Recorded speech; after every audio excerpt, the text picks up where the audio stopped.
Hi, I'm Matt from Focus Training, and today I want to talk to the trainers and educators out there. I've been in the classroom for a little over 20 years, and just like any trainer, I've encountered my share of difficult or challenging learners. Folks who are resistant or pushing back or questioning why they even need to be in this classroom to begin with.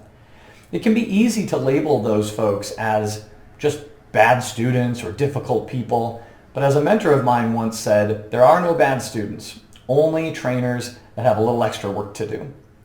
Reframing these difficult participants in our minds as disengaged learners is an important first step because it helps remind us that as trainers we have an opportunity to re-engage those learners by diagnosing why they're disengaged in the first place and then applying some kind of intervention to help.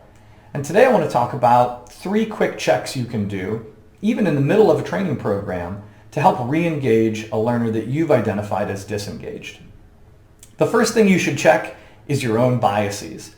Sometimes we observe behavior in others in the classroom or outside of it and make assumptions about what's going on and why it's happening. So I might see a learner who is a little more experienced in their job, sitting in the back of the room with their arms folded, not really paying attention or seeming not to, and leap to the assumption that they're not interested in what I have to say, that they think they're too good for this or they know everything. But is that actually what's happening? What I should challenge myself to do as a trainer is check my assumptions by asking questions.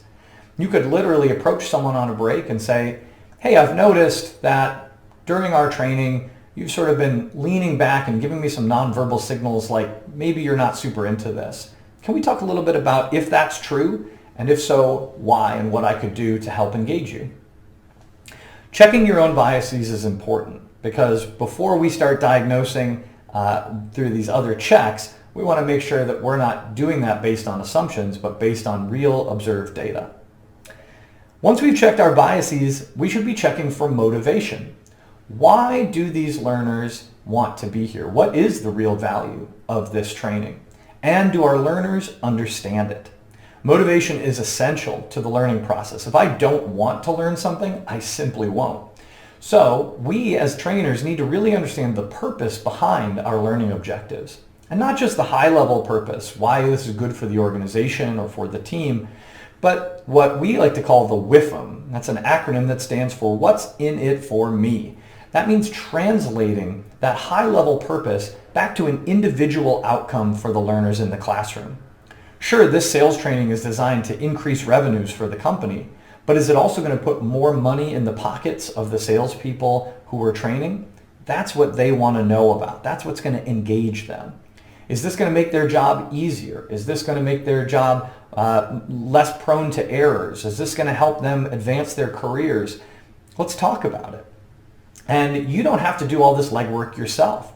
You can also ask participants to help you in this process. Invest 10 minutes at the top of a training program having a conversation about why people are here, what they hope to get out of this, and how they might be able to apply it to their jobs. Once you've unlocked the motivation question, we should also check for capability. Are there prerequisite skills that maybe are preventing your learners from engaging in this content? Are you delivering training that requires the use of a computer to people who don't have fundamental computer skills? Are you training with a set of content that has a lot of jargon that I might not understand? Language that doesn't translate for me, right? Maybe you're using acronyms I've never heard of, or inside jokes or comments that people in your team and department would get, but don't really resonate for me. Or maybe literally you're teaching from a language that is a second language for me, and I'm having to take extra time to translate it in my head and find the meaning.